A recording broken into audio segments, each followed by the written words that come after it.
there. So we're looking from the Tulsa radar, and this is our normalized rotation tool. And the more I'm looking at this, if you were watching earlier, I said we weren't seeing those reds at the time, but looky here, the red has come back. So there is some strong rotation with this. This might be starting to recycle and may eventually produce again if it's not already. We're going to take a look. Okay, radar confirmed tornado in 10 killer. We don't want to overhype this, but this is our debris tracking tool. And this is going to show us where a tornado would be located. We have a confirmed tornado on radar in the community of 10 killer. You're looking at it with us here, folks, as well. But if you are in these areas, seek shelter. Grab hard sole shoes. Protect yourself with pillows and blankets, protective sporting equipment. If you're in a house, do you see the centermost room? Put as many walls between you and the outside as possible. Centermost room, bathroom or closet, sturdy structure, lowest floor. You're going to want to get there. Don't be in a mobile home, an RV, or a portable home. Let's go. If you're in an apartment in these areas, make sure if you are on a top floor and there's no, center stairwell or anything like that, get to knock on your neighbor's door, get to know them, seek shelter on the lowest floor. And then let's go back to our general tornado safety tips.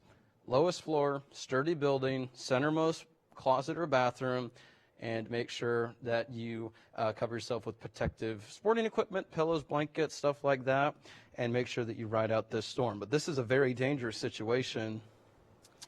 Yeah, and like you could see with Connor's shot, that was a pretty big fire. Here's a look at our satellite with the fire products, and you can see this red and this black area is the flames and the smoke from that fire. It's even visible on all three of the radar sites that cover our area. This is from Springfield, and as you can see, this is not rain. That is the fire that is seen on our live scan extra Doppler as that beam is sweeping across. Here's some photos that we have across the area. Troy Enbid sent us this over a neighborhood in Rogers, and then this was from our tower cam. Stick around for the full forecast coming up in just a little bit. Back to you. And welcome back to this UATV weather segment. I'm Joshua Wisel here in the UATV Storm Studios. Tonight, we're expecting another night of potentially freezing temperatures. This is perfectly normal for this time of year. Typically see our first freeze around the third week of October, so basically right on par with that. 30 is the low tonight in Fayetteville, slightly warmer in the River Valley tonight with clear skies. Now tomorrow afternoon it's going to be a little bit warmer than it was today. Highs are going to be in the upper 60s to lower 70s across northwest Arkansas and the River Valley with mostly sunny skies. So it's going to be another beautiful day.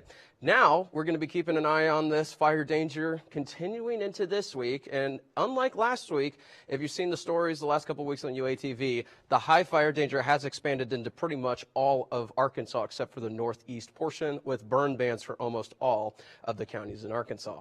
Now for Saturday's forecast, this is going to be the homecoming game. We're all excited for it. LSU versus Arkansas. In the morning, it's going to be a little bit chilly, 50s into the 60s. The afternoon high is going to be around 74. Keep in mind, if you're going to this game, you will want a hoodie because, well, it's going to be chilly. Those temperatures are going to be in the 60s as we head into the evening, maybe even into the 50s. So you will want a hoodie because after sundown, it is going to be chilly.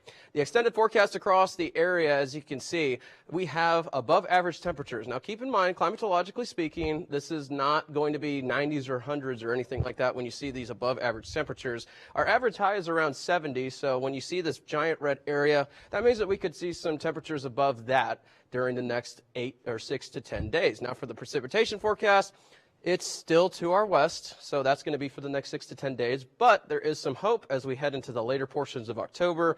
We are looking at potentially a big pattern change that could bring us some rain, so definitely looking forward to that. We need the rain across the area. My extended 7-day forecast, as you can see, for the weekend of homecoming, it's going to be beautiful the next couple of days. It will be chilly overnight and to each morning, so keep in mind, before you head out in the day, it's going to be chilly. But we do have potential rain chances Monday, Tuesday, Wednesday. We're keeping a close eye on that just because we need any of the rain. It's low right now because it is further out, but we're keeping a close eye on that nonetheless. Stick around for the full. And welcome to this first look at your forecast today. If it felt like summer, well, that's because we have record highs today. The record high at Fayetteville Drake Field was 91, beating the previous record of 83 back in 2003 on this date. That's going to change tomorrow, though. Take a look. We have a cold front moving through the area right now. That's going to change our winds. There's another cold front that's bringing temperatures to the area. I'll have a full look at that in the forecast coming up. We're going to be in the mid to lower 50s in northwest Arkansas tonight, 60s in the River Valley. Stay tuned. And welcome to this main weather segment. I'm Joshua Wisel here in the UATV Storm Studios. We have a look at your forecast for today and the extended forecast. But before we get into that, it's been 29 days since we've had the last measurable rainfall here in northwest Arkansas that was any sort of significance, and this was not actually that significant of rainfall, so that's telling you something. So it is not the record, it is not the highest record of days without rainfall, but it is noticeable, as many know, across the area.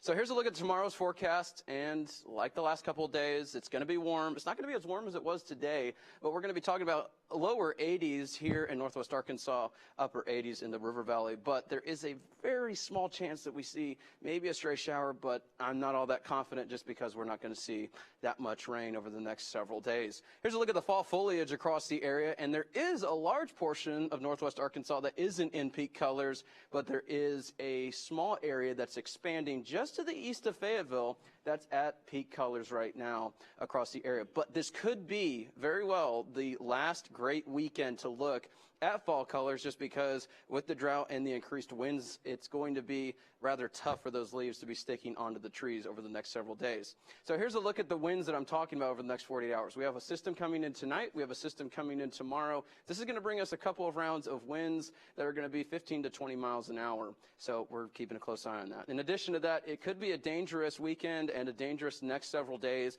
with the winds and the increased fire weather risk across all of the state. Pretty much all of Arkansas is under a burn ban pretty much as well with that high fire danger.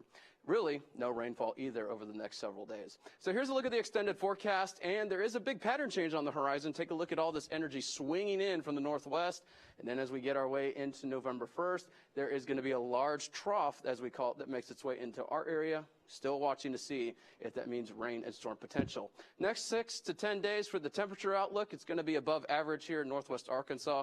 Good news, though, the precipitation outlook looks to be rather positive. We're talking potential for rainfall over the next 6 to 10 days, and then 8 to 14 days, rain is still there. So that's some good news for the extended period.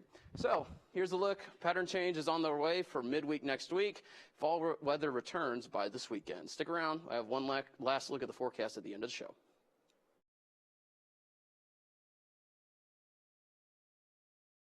And I'm standing out front of Kemple Hall, where I was covering these tornado warnings for almost 3 hours with our live coverage to show you there's a big difference between covering the storms and being there as they're occurring. On Monday, November 4th, intense storms left their mark on parts of a community already scarred by storms earlier this year. Unfortunately, the communities of Rogers and Little Flock experienced another tornado. This is where I was. Rogers resident Diane Puckett's home was hit by the tornado. She shared her experience from the storm that hit her house. Yeah, I saw the wind pick up, and I could tell the change in the pressure was interesting, and that's when we took cover, and it was quick. I you know, for some reason, I've never been in a tornado before. I was here for the one in May, and I saw the wind, heard all that, but, you know, it didn't have a direct hit here.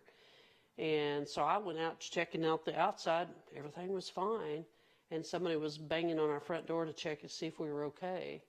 And I said, "Your front porch is gone." The National Weather Service rated this tornado an EF2. And while there was damage, it took this window out. The community's help prevented there from being even more damage. So we got the tarps on the top, and that has, you know, that helped immensely to stop the water damage. Diane says that the advance notice from forecasters on the risk for Monday helped them prepare ahead for the day, and the warnings issued helped them act quickly to seek shelter. The road to recovery from this storm may be long, but Diane and her family are grateful that it wasn't much worse. And when I was walking through the damage of Diane's home, she was telling me that one of the most important messages for others is making sure that you have ways to receive alerts. So it suggested that you either own a NOAA weather radio like this one, put an app on your phone that can alert you. Make sure you have multiple ways to receive alerts in the event of severe weather. Stay tuned to your local forecast. When there is a risk, make sure that you are ready for those risks. And, of course, be ready to act if Mother Nature is entering the region with severe weather. Live for UATV, I'm Joshua Alerts here on campus, but where do you go in the event of a tornado? Well, I'm in the stairwell because I'm going to show you where to shelter. RAS Alert Weather. The National Weather Service has issued a tornado warning affecting the entire... I just received alert on my phone that a tornado warning was issued, and I received a RAS alert from the University of Arkansas. So what steps do I take now in order to ensure safety with sheltering? Early Halloween morning, students were in for a scare as a tornado-warned storm moved into the area of campus. Many were unsure what to do when the warning was issued or where to go.